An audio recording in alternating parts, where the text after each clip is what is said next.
우리 하나님 말씀 보겠습니다. 하나님 말씀은 마태복음 6장입니다. 마태복음 6장. 마태복음 6장 24절부터 봅니다.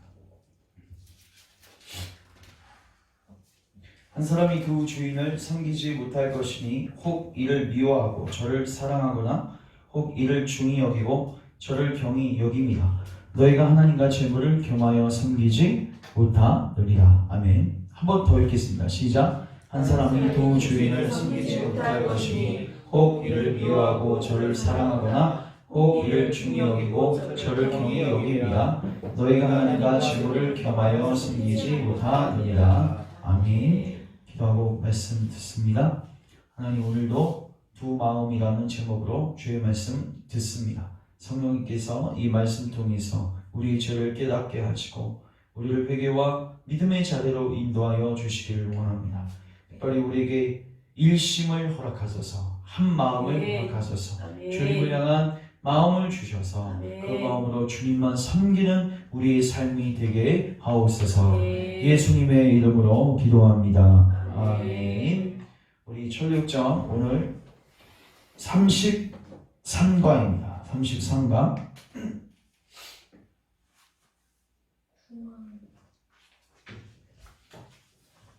두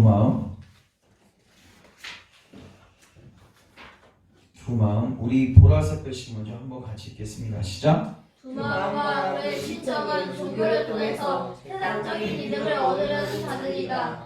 그들의 마음에는 복음으로 변화된 흔적이 없다. 그들은 거짓 고백자이다. 자, 두 마음은 뭐냐면요, 쉽게 말해서 세상적 이득을 얻으려고 하는 자들인데, 중요한 거는요, 뭐를 통해서? 종교를 통해서. 그러니까 종교와 세상을, 그러니까 신앙과 세상을 다 잡으려고 하는 사람들. 사실 모든 사람들은 다 세상적 이득을 추구하죠. 그 사람을 가지고서 우리가 두 마음 품었다고 하지 않죠. 맞죠? 왜요? 세상 사람들은 한 마음입니다. 맞죠? 그 마음이 자기를 위한 마음밖에 없습니까? 근데 놀랍게도 교회 안에 들어오면 원래 주님을 향한 일심이 돼야 되는데, 맞죠? 마음이 이렇게 전향돼야 되는데 마음이 어떻게 돼요? 이렇게 찢어지게 된단 말이에요. 이걸 마음이 나눠졌다고 표현하고 이거를 두 마음. 그러니까 두 마음이라는 건 사실 어디에만 존재할 수 있냐면 교회 안에서만 존재할 수 있는 거예요. 결혼도 못한 사람한테 두 마음이 있겠습니까? 맞죠? 필요 없습니다. 두 마음, 뭐 한 마음이라도 있어야지, 맞죠? 가치가 두 마음은 일단 결혼한 사람에게 권면으로 주어지면 너 네 남편 말고 딴 남자 품으면 안 돼. 이게 주어지는 것이 결혼도 못한 사람한테 너 딴 여자 품으면 안 돼. 이런 말 할 수가 없는 거죠. 빨리 만나라 이렇게 해야 되지. 그래서 교회 안에서만 무슨 마음이 있어요? 두 마음이 있는 거예요. 근데 놀랍게도 두 마음은 성경으로 봤을 때는 불가능하다는 것입니다. 그런데 주님께서 이거를 성경에서도 말씀하시지만 우리가 일반적으로 사는 가족 제도 속에서도 이걸 알게 하셨어요. 특별히 무슨 관계냐면 부부 관계입니다. 자녀 관계는 아니에요. 자녀 관계는 자녀가 둘이라고 해서 많은 마음이 나눠지지는 않습니다. 그러니까 내가 얘를 많이 사랑하는데 얘를 덜 사랑할 수는 없어요. 맞죠? 부모는 얘도 사랑하고 얘도 사랑할 수 있는 거예요. 맞죠? 놀랍게도 하나님 우리를 그렇게 사랑하세요. 한번 이런 고민하신 적 있으십니까? 하나님께서 쟤한테 놀라운 복을 주시고 제 기도에 다 응답하셔. 근데 그때마다 생각되는 게 쟤한테 너무 신경 써주시는 바람에 나에게는 좀 소원하시는 건 아닌가? 내 기도에는 좀 덜 기울이시는 건 아닌가? 이런 고민 들 수도 있는데 우리가 자녀를 생각해봐도 알 수 있죠. 그러니까 자녀는 얘도 배우러 쟤도 배우러 사랑할 수 있어요. 그리고 인간인지라 우리가 우리 능력의 한계 때문에 얘한테 신경 써주다 보면 얘한테 마음은 있지만 좀 덜 해줄 수도 있는데 근데 하나님은 편지하신 분이란 말이에요. 놀랍게도 지금 아프리카에서도 예배드리는 사람들의 기도 소리를 들으시지만 동시에 우리의 기도도 하나도 빠지지 않고 정확하게 들으실 수 있어요. 멀티시죠. 하나님은 우리는 한 사람하고만 대화해도 분주하지만 하나님은 전 세계에 있는 모든 사람들과 상대할 수 있는 실력이 있으신 분이세요. 여러분 이거 잘 기억하셔야 되는데 편지는 하나님에게만 속한 성품입니다. 마귀는 편지하지 않습니다. 여러분 우리 주위에 살폈지만은 마귀가 그 사람에게서 나가서 어디에요? 돼지에게로 들어가게 허락하소서. 이건 뭐예요? 마귀는 돼지 안에도 있으면서 동시에 그 사람 안에도 있을 수 있는 편재성이 없는 거예요. 맞죠? 여길 나오면 마귀는 절로 가야 되는 거예요. 근데 하나님은요, 온 우주에 계신 분이세요. 맞죠? 그리고 온 우주를 초월하신 분이세요. 지금 편재하셔서 우리하고 늘 친밀한 교제를 누리시면서도 지구 반대편에 있는 사람들과도 교제할 수 있는 분이시다. 자, 그래서 우리가 저기 얘기를 왜 했죠?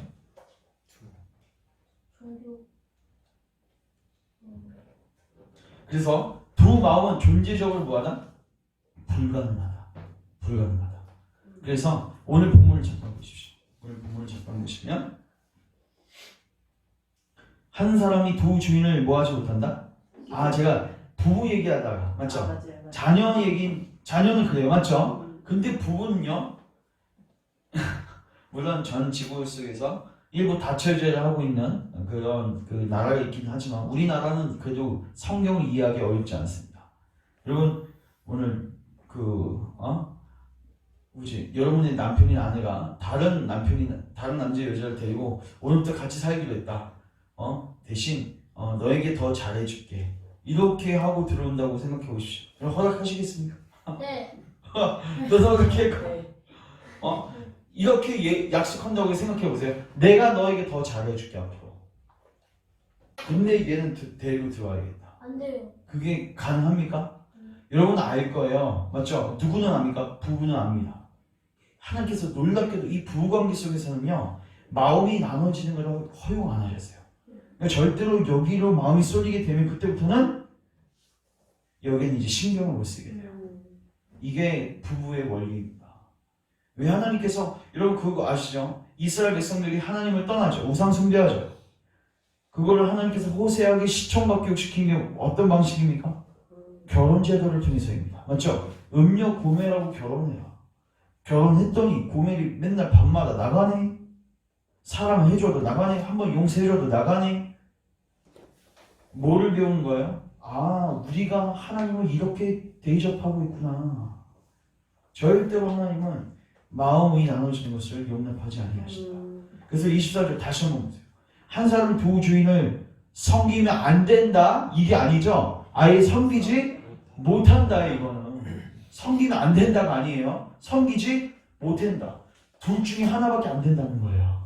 오늘 잘 보십시오. 오늘 여러분 아내가 혹은 남편이 들어와서 한 여자 남자를 데리고 와서 오늘 이 사람들 끔찍하게 사랑하지만 너는 더더욱 사랑해 줄게 하면은 뭐라고 얘기하세요? 하셔야 돼요. 그렇게 하면 안 된다가 아니라 넌 그렇게 못한다가 답이에요. 그렇게 못한다. 너는 반드시 그 여자에게만 잘해줄 거다. 넌 그 남자에게만 잘해줄 거다. 불모도 뻔합니다. 그래서 두 주인을 섬기지 못할 것이다. 주님 구조적으로 우리를 그렇게 만드셨어요. 혹 이를 미워하고 저를 사랑하거나 혹 이를 중히 여기고 저를 경히 여깁니다. 같이 읽습니다. 너희가 하나님과 재물을 겸하여 섬기지 못하나. 하지 말라가 아니라 못한다. 이게 딱 박은 거예요.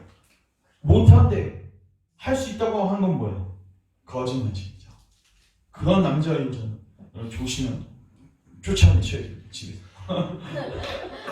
어디서 그런 말도 안 되는 거짓말을 하고. 맞죠? 그래서 오늘은 그 두 마음에 대해서 우리가 살펴보겠습니다. 자, 우리 밑에 이제 내가 꿈속에서 보니 크리스천이 홀로 걸어가지 않고 소망이라는, 자, 소망 동그라미 치시고, 자, 성실히 순교당했죠? 저번 시간에.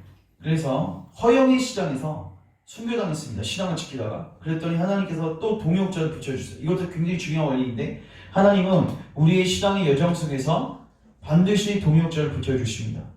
그래서 여러분 칼빈도 제가 정확하게는 모르겠는데 결혼 여러 번 했을 거예요. 근데 칼빈은요, 결혼을 일부 다처제 이런 것보다는 이게 많이 죽었을 거예요. 그 당시에는요, 그 아이들도 그렇고 사람들의 수명이 짧아가지고 이제 믿음의 그 사람들이 이렇게 사역하다가 아내나 혹은 남편이 이렇게 빨리 유절하는 경우가 있었어요. 그때 하나님께서, 사실 남편과 아내는 가장 큰 동역자이죠. 맞죠? 그래서 필요하다면 하나님께서 허락하실 수 있으시다.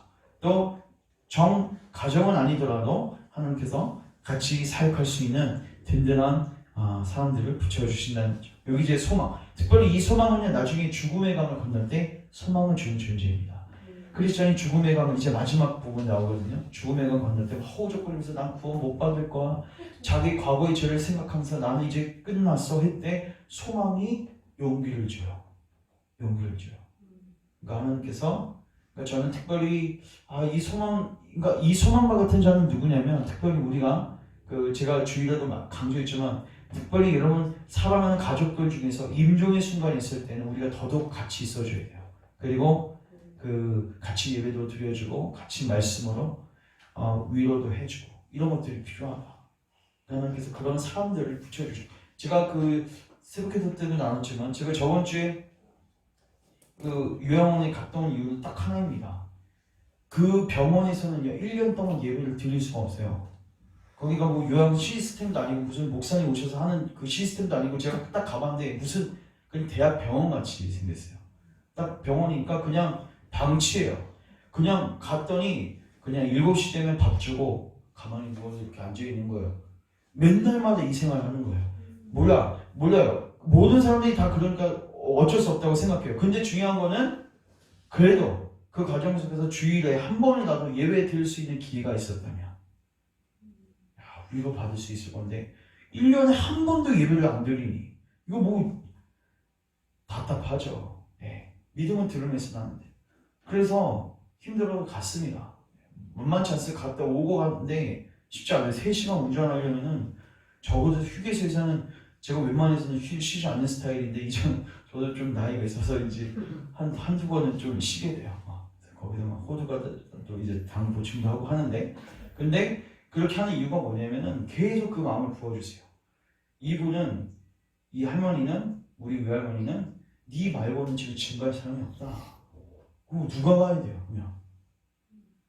그러니까 저는 저희가 정말로 이 죽음의 순간에는 이 소망같이 이런 동역자가 또한 되죠. 우리에게도 동역자가 필요하지만 여러분이 동역자가 또 뭐 해야 돼요?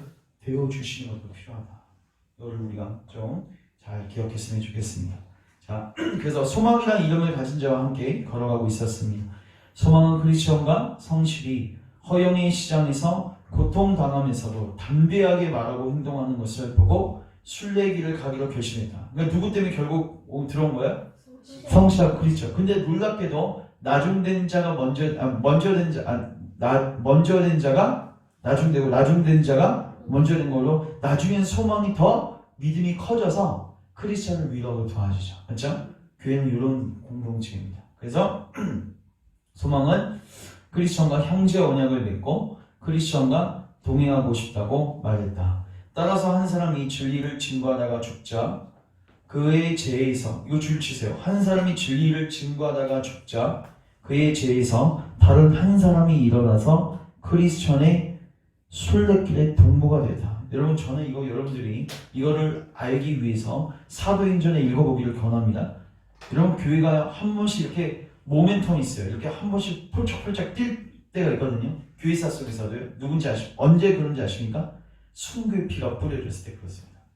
스테반의 피가 딱 뿌려지니까 순간 바울의 박해를 포함해서 아주 교회가 산산조각 나는 것 같았어요. 근데 바로 뭐가 이어집니까? 빌립의 전도가 이어지고요. 하나님께서 바울 부르셔가지고 세계 전도가 일어나요. 나중에는 누구의 피가 뿌려집니까? 야고보의 피가 뿌려집니다. 더 나아가서 나중에는 바울의 피도 뿌려지고 베드로의 피도 뿌려져요. 그리고 초대교회 전체가 순교의 역사입니다. 순교자 열정이라는 책이 있는데 기회가 되시면 한번 읽어보시기 바랍니다. 순교의 그 방법도 너무 끔찍해요.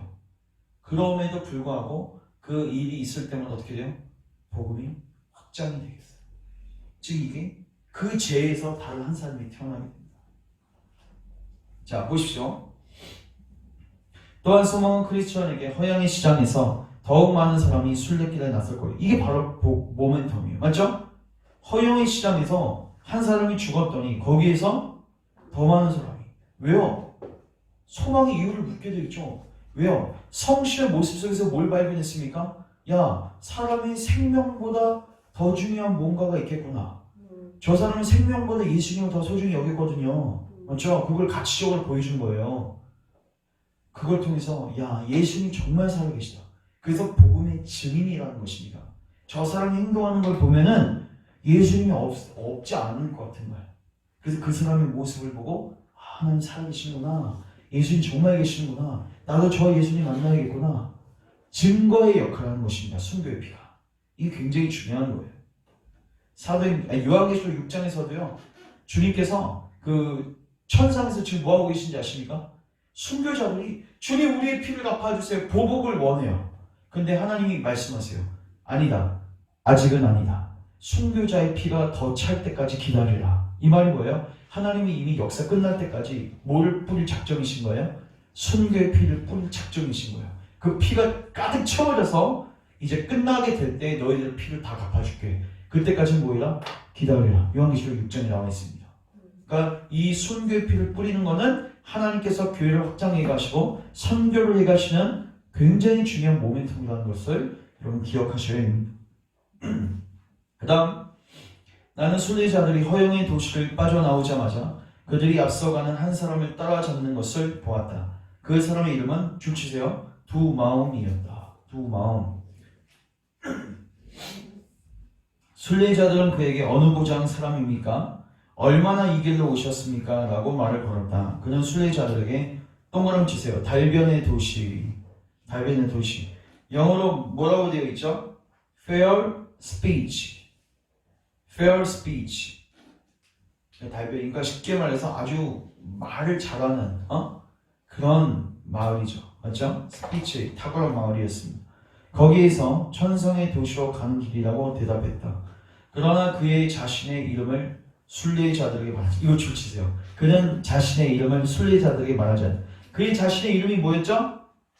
두마움이죠. 그걸 말하지 않았어요. 왜 말하지 않았을까요? 자기도 그게 부끄럽습니다. 사실. 제가 말했죠. 아까 두마움은 누구라고 했죠? 교회에 있어요? 아니면 밖에 있어요? 교회 안에. 교회에 있어요. 교회 안에 있기 때문에 두마움이 하루 잘못됐다는 걸 들어 안 들어요?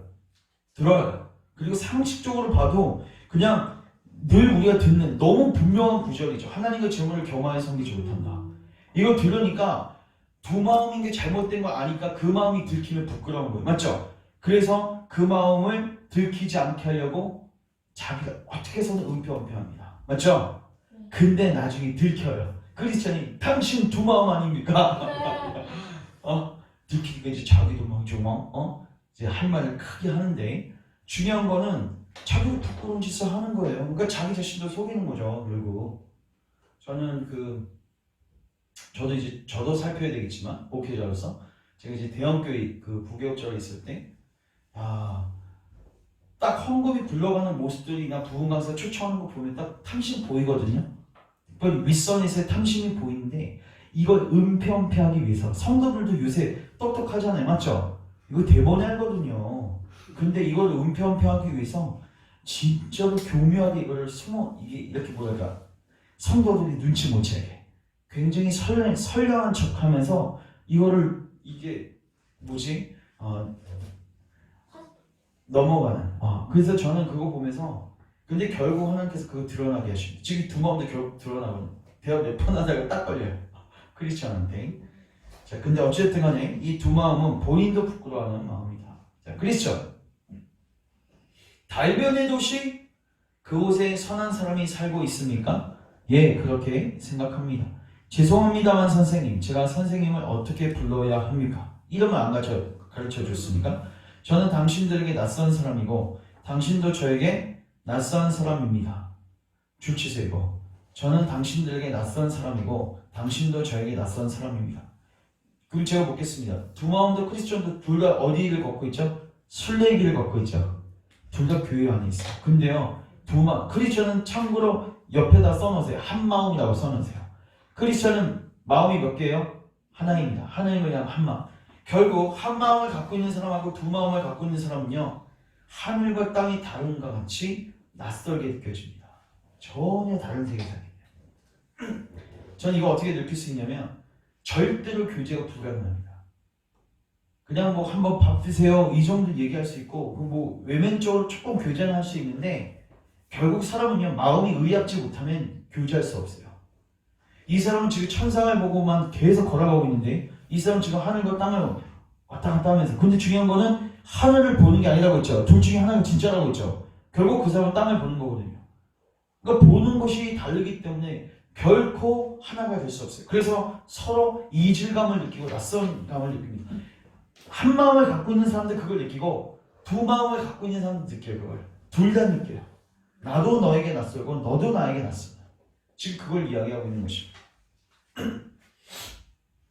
만약 당신들이 이 길로 갈 것 같으면 내가 당신들의 동무가 되어 드리겠소. 만약 그렇지 않다면 저 혼자 가도 됩니다. 크리스천, 저도 달변의 도시에 대해서 들었습니다. 제가 기억하기로 사람들은 그것을 부자 동네 동그라미. 자, 왜 부자 동네일까요? 자, 쉽게 말해서 두 마음을 갖고 있는 사람은 종교를 통해서 이득을 꾀하려고 하는 사람들이죠. 맞죠? 그러니까 말을 삐까뻔쩍하게 잘합니다. 맞죠? 그리고 그들은 그걸 통해서 부정한 이득을 취하기 때문에 부자들이 많습니다. 부자들이 많습니다. 놀랍게도. 그래서 말도 잘하고 또 돈도 많고. 맞죠? 이게 두 마음을 갖고 있는 사람들의 표면상의 특징 중에 하나예요. 그러니까 외면적으로 보면 말 잘하죠, 돈 많죠, 존경할 만하고 따라볼 거고 쉽지 않아요. 근데 사실은 하나님 인정하시지 않는 사람이죠. 자, 두 마음. 예, 맞습니다. 저의 부유한 친척이 그곳에 많이 살고 있습니다.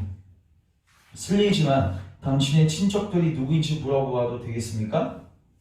도시의 거의 모든 사람이 저의 친척입니다. 특별히 자, 줄 치세요. 동그라미 치세요. 변절. 그리고 기회주의자. 그 다음에 달변. 자, 이렇게 세 사람이 있는데 달변의 조상들이 이곳에 처음으로 정착하였기 때문에 그의 이름을 따서 도시 이름을 지었습니다. 그 밖에도 줄 치세요. 구변. 구변은 옆에 뭐라고 돼 있어요? 미스터 스무스맨. 스무스가 뭐죠? 부드러운 이런 뜻이죠.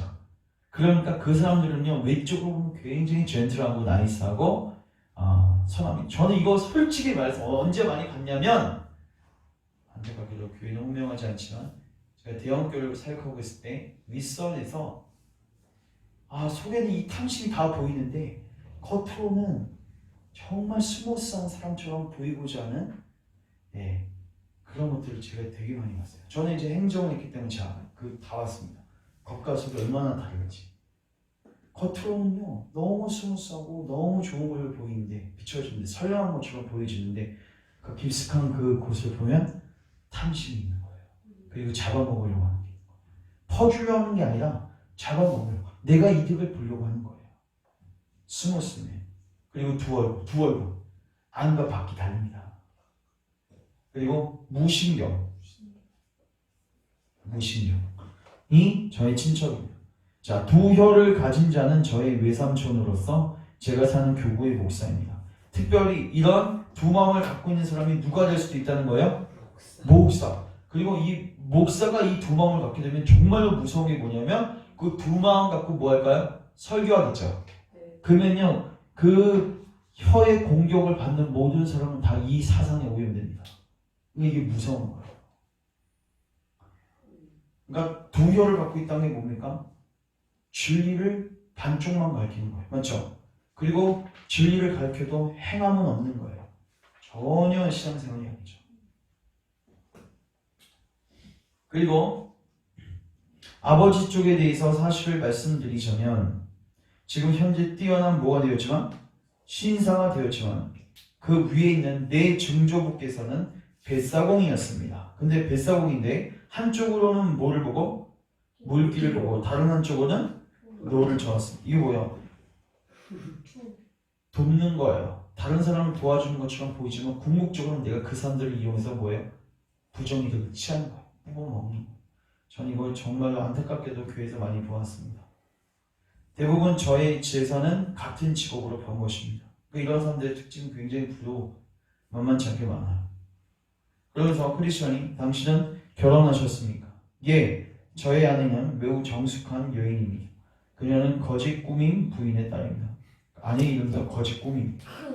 그러니까 저는 이거 안타깝게도 다 매칭이 되는데 속이 텅 비어 있으니까 맞죠? 어떻게 해요? 겉으로 포장해요. 어떻게 해서? 따라서 저희 아내는 명문가 출신이며 교양이 넘치고 모든 사람에게 즉 귀족에게 농부에게 이르기까지 어떻게 처신해야 할지를 잘 알고 있습니다. 우리는 종교에서 엄격한 종류의 사람들과 약간 다릅니다. 그러나 이것은 사소한 두 가지 요점에서의 차이입니다. 자, 이제 동그라미 칩니다. 첫째, 동그라미. 우리는 결코 세상의 풍조를 거르는 법이 없습니다. 이 자랑입니까 이게? 우리는 세상의 풍조를 뭐하는 존재이죠? 연어와 같은 존재이죠. 그리고 연어가 알을 낳기 위해서 물살, 어떻게죠? 물살을 거슬려서 올라가는 거 아세요 원래? 그래서 폭포를 만나면 어떻게 되죠? 폭포가 이렇게 내려오잖아요. 그럼 여기 어떻게 되죠? 여기 뛰어. 그리고 그때 누가 잡아먹죠? 곰이죠. 그러니까 연어 중에서 상당수는 이 위험을 다, 그러니까 거기 끝까지 나서 알을 낳은 연어들 어떤 연어들이에요? 아주 진짜 산전수전을 다 겪은 아주 힘든 연어들이 거기까지 가는 거예요. 맞죠? 근데 그리스도인들은 세상의 풍조에서 역행한 존재들이란 말이에요. 맞죠? 근데 나는 세상 풍조하고 전혀 반대되는 게 없습니다. 나는 세상하고도, 그래서 저는 그 인터넷에서 우순 목사라고 해가지고 장 XX 목사입니다. 네? 예전에 저도 좋아했거든요. 좀 재밌고 누군지 아시죠? 장병동 목사. 네? 근데 복음도 증거하고 하는 것 같은데 지금 좀 회의적이에요. 네. 왜냐면은 복음이 되게 가볍게 느껴져요. 그렇게 되니까. 그러니까 세상도 잡고 교회도 잡고. 그래서 뭐 두 마리 토끼를 다 잡는다, 뭐 교회와 세상의 벽을 낮춰야지 세상 사람들이 들어올 수 있다 하지만 사실 교회는 벽을 낮춰서는 안 되거든요. 맞죠? 이 물살을 바꿔서는 안 된단 말이에요. 맞죠? 역시 우리는 거슬러 가면서 가야 하는 존재들이죠. 그래서 지금 그것을 이야기하고 있는 거죠. 둘째로, 우리는 종교가 은빛 시대를 만나 잘 나갈 때 항상 최선을 다해 열심을 냅니다. 이게 뭐죠? 종교로 인해서 혜택을 누릴 때는 교회에 들어오는데 종교 때문에 박해를 받으면 어떻게 해요? 교회를 다 떠나요. 왜요? 종교를 통해서 얻으려고 하는 게 뭐였어요? 영생이 아니었어요. 뭐였어요? 자기 이득이었어요. 그냥. 맞죠? 그러니까 그거 안 주니까, 그거를 줄 수 없으니까 교회가 오히려 박해가 들어오니까 교회를 뭐예요? 떠나게 되죠. 그래서 우리는 태양이 길거리에 빛을 비출 때와 사람들이 종교를 구할 때, 찬양할 때는 하나님과 동행하기를 좋아합니다. 자, 저를 주목하세요. 제가 좋은 예를 들게요. 교회 안에서 한때 저 이런 유혹이 있었어요. 그 교회 예전에 저희가 한 10대 때쯤에 이렇게 기도 운동 활발하게 일어나고 막 기도 집회 들어가면은 그 목사님들, 카리스마 있는 목사님들이 나와서 한 어떤 청년 불러가지고 넌 하나님께서 부르셨다, 주의 종을 부르셨다, 막 몇천 명 있는 데서 부르면 그 사람 또 앞에 나와서 주님 내가 여기 있사오니 이거가 특성하고 막 그런 분위기가 있었어요. 맞죠? 그리고 그런 거 한번 보면 야 나도 주의 종 해야겠다. 그런 영성 아세요 혹시? 아시죠? 저도 그 영향을 받긴 받았어요. 근데 중요한 거는 왜 거기서 왜 주의 종으로 서원했을까요? 왜 하려고 했을까요? 사람들이 종교를 찬양해요. 사람들이 주의 종을 찬양해줘요. 맞죠? 그걸 인정해줘요. 힘들다고요? 근데 없는 게 있는데요. 사람들이 날 좋게 봐주거든요. 그러니까 사실 거기 안에서 가짜 목사들이 양산될 확률이 꽤 높습니다. 사실 어떤 곳에서 이런 게 일어나야 돼. 막 중국이나 북한 같은 데서 핍박이 일어나서 네 목사 했다가 너 목숨 날아간다. 거기서 목사하기를 결정한 사람들은 진짜 부르심 있는 사람들이겠죠. 맞죠? 근데 지금은 종교가 찬양을 받을 때 그때 생기는 목사와 성도들은 사실 상당수가 가짜들이 많다는 거예요. 지금 그걸 얘기하고 있는 것입니다. 자, 그때 크리스천은 자신의 동료인 소망에게 약간 다가가서 말했다. 내 생각에 저 사람은 달변의 도시에 사는 누구와 같다? 이제 크리스천이 딱 이제 분별력이 있으니까 얘기 딱 들어보고 저 자식 두 마음이네. 분별력이 있는 거죠. 왜요? 세상의 풍조를 거스리는 법이 없다며요. 딱 두 마음이죠. 세상과 하나님 교만이 생기는 거죠. 두 마음 같습니다. 만약 저 사람이 두 마음이라면 우리는 이곳의 모든 거주자 중에서 매우 악한 자와 동행하게 되었습니다. 그러자 소망이 대답했습니다. 그에게 물어보세요. 그러니까 이름을 물어보라는 거죠. 내 생각에 그는 자신의 이름을 부끄러워하지 않을 것입니다. 사실 부끄러워요, 안 부끄러워요? 부끄러워하는데. 그래서 크리스천은 그에게 다시 다가가서 말했다. 선생, 당신은 이 세상의 모든 것을 아는 것처럼 말씀하시는데 만약 내가 잘못 판단하지 않았다면 당신이 누구인지 알 수 있을 것 같습니다. 당신은 달변의 도시에 사는 두마음이죠. 이렇게 여러분들 특검해야 돼요. 딱 걸렸다 이거. 주님은 때론 우리를 이렇게 드러내십니다.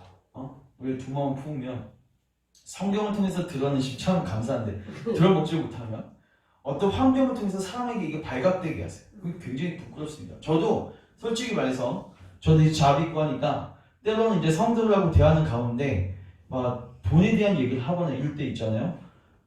그때 되게 부끄러울 때가 있어요. 어느 순간에 되면 이건 얘기하면 안 됐었던 것 같은데 이거 다시 얘기하면 안 돼. 그런 마음이 들 때가 있어요. 이거 딱 걸리는 거죠. 맞죠? 지금 두 마음 딱 걸린 거예요. 그 두 마음이 좋다! 자랑해야지! 그렇게 나갈까요? 어떻게 나가고 있어요? 그것은 내 이름이 아닙니다.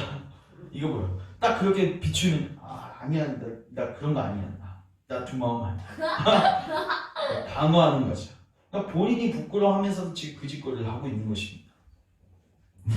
어떻게 핑계대고 있습니까? 다만 나와 잘 어울리지 못하는 사람들이 나에게 붙여준 별명입니다.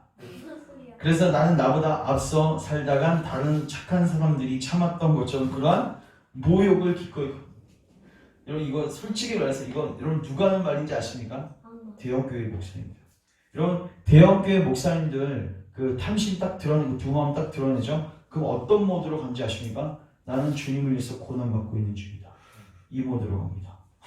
모욕을 견디고 있다고 생각해요. 서울 지금 암호암흑에 큰 게 있죠? 거기서도 유튜브나 이런 거 보십시오. 나는 주님의 길을 가기 위해서 지금 고난을 받고 있는 것이다. 매스컴과 이런 고난 속에서는 이겨내야 된다. 성도들이여 기도합시다. 이게 뭐예요? 처음에 두 마음을 드러내지 않죠. 맞죠? 그러나 발각이 될 때는 이거를 또 이상하게 엉뚱하게 해명하는, 변명하는. 그러니까 숨겼다가 은폐했다가 그 다음 어떻게 돼요? 변명하는. 그러다가 변명도 안 되면 나중에 어떻게 하시는지 아십니까? 그때는 이제 대놓고 그 일을 해요. 그래? 나 두 마음이 어쩔래? 막 이렇게 나가는 거예요.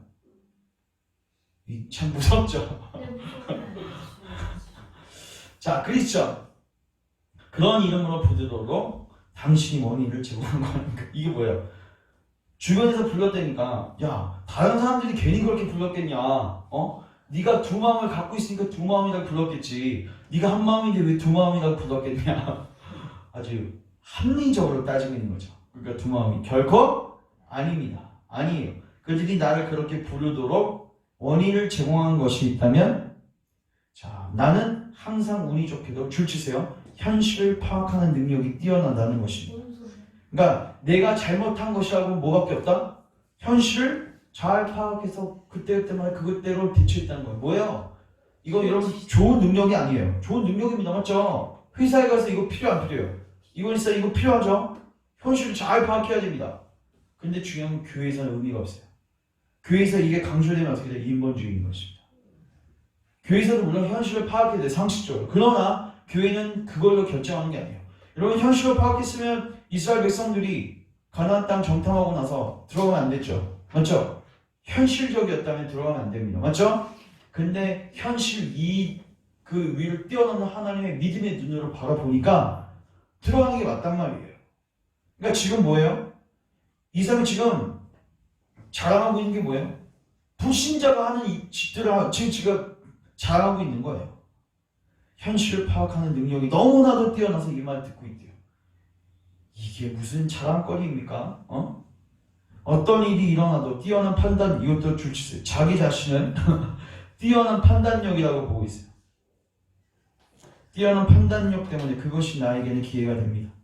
이런 일로 사람들이 나를 비난해도 나는 그것을 하나님의 이거 진짜 줄치세요. 이거 기복주의적인 교회에서 다 드러납니다.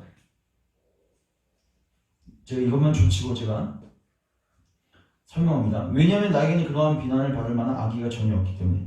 자, 그 큰 교회, 정말 대형 교회에서 그 분의 재정적인 것을 드러내서 요새는 교회가 드러내지 않고 매스컴이 드러납니다. 그 드러내게 되면은 어떻게 되냐면 이렇게 얘기해요. 내가 한 일이라고는 주님을 열심히 섬긴 것밖에 없고 그리고 나는 목회하기 전에 뛰어난 부동산을 경영했던 사람, 장사를 했던 사람이어서 그 습성 때문에 교회를 그렇게 잘 치료한 죄밖에 없다. 그러니까 현실을 잘 파악하고 맞죠? 뛰어난 판단력으로 교회를 경영한 죄밖에 없다. 이게 죄냐? 적반하장이죠. 이렇게 나가는 거예요. 그러면서 잘 봐라. 이렇게 뛰어난 판단력으로 현실을 파악하는 능력으로 이렇게 했더니 교회가 어떻게 됐다? 커졌다. 하나님이 축복하신 거 아니면 무엇이겠느냐? 하나님의 축복으로 생각하는 거예요. 그러니까 미혹이 되는 거죠. 항상. 크리스천. 당신은 내가 오랫동안 들어온 바로 그 사람입니다. 내가 생각하기에 당신의 이름은 우리가 생각할 수 있는 어떤 것보다 더욱 적당한 것입니다. 뭐예요? 넌 딱 두 마음이다. 쉽게 말해서. 아이고 네가 변명 그렇게 구차하게 해도 넌 딱 얘기. 그러니까 이 얘기 딱 들어보면 압니다. 한 마음을 갖고 있는 사람은요. 두 마음이 뭐 구차한 변명을 하더라도 한두 줄 들어보면요. 그 배우에 있는 그 본질을 알 수 있어요. 딱 드러납니다. 빛 가운데 딱 드러나요. 자, 두 마음 보세요. 아, 이제는 이제 좀 약간 막 나가죠? 그래요? 당신이 그렇게 생각한다면 별, 돌이 없죠. 마지막은 뭐예요? 체면 혹은 이제 배째라 이거예요. 배째라. 나 두 마음이다. 어쩔래? 축복받는데 어쩔래? 이거예요. 별, 돌이가 없네. 이거예요. 그렇지만 당신이 나를 당신의 동행자로 허락한다면 당신은 내가 얼마나 좋은 동행자인 줄 알게 될 것입니다. 당신이 우리와 가려면 당신은 줄치세요. 시대와 사조를 거스르고 가야 합니다. 내가 생각하기에 그것은 당신의 의견에 어긋나는 것입니다. 또한 당신은 종교가 은신발을 신고 있을 때와 마찬가지로 누더기 옷을 입고 있을 때도 반드시 따라가는 이거 줄치세요. 말 좋죠? 종교가 은신발을 신고 있을 때는 당연히 따라가겠죠. 많은 사람들이. 그런데 어느 순간에는 하나님께서 교회에 박해도 주시고 어려움을 주시거든요. 그런 누더기 옷을 입고 있을 때는 교회를 떠나. 대표이상이 누구죠? 데마였습니다. 저는 데마가 바울을 쫓았을 때 처음에는 왜 쫓았을까 고민하는 거예요. 그래서 생각해 보시죠. 바울을 쫓아다니면 기적이 일어나요. 맞죠? 사람들이 막 그림자만 지나가도 막 병든 자가 고침받고 막 사람들이 사도를 발 앞에 돈을 다 갖다 내는 거예요. 물론 그걸 개인적으로 취득하지는 않았겠지만 얼마나 신이 나고 자기들 그 안에서 뭐 한 자리라도 해먹을 거라고 생각했겠습니까? 근데 나중에 기독교가 박해가 시작되니까 그러니까 스데반 순교 이후로 그 이후에는요 기독교는요 유대인들한테도 박해받고 이방인들한테도 박해받게 돼요. 그 이후에 기독교 10대 박해 시대가 이제 등장하게 되는데 그때는 사람들이 다 도망가. 쭉정이. 아니 크리스천이 얘기하죠. 반드시 그때도 뭐 해야 된다? 따라가야 됩니다. 주께서 쇠고랑 차고 계실 때나 박수 갈채를 받고 거리를 걸으실 때나 항상 주의 곁에 있어야 합니다. 이 문구를 잘 기억하십시오. 그러니까 두 마음이 뭐라고요? 강요하죠. 이제 나중에는 자기가 틀린 거 알아요. 맞죠? 근데 듣고 싶지 않은 거. 그러니까 강요하지 말라고. 또한 내 믿음을 주관하지 마십시오. 그것은 내 자유에 맡겨두시고 자와서 가십시오. 이 말이 뭐예요? 내 자유에 맡겨두시고 줄치시고요. 나는 내 갈 길을 가겠다. 나는 통제받지 않겠다. 이런 뜻이에요. 자, 그럼 같이 가야 돼? 안 가야 돼요? 그렇죠?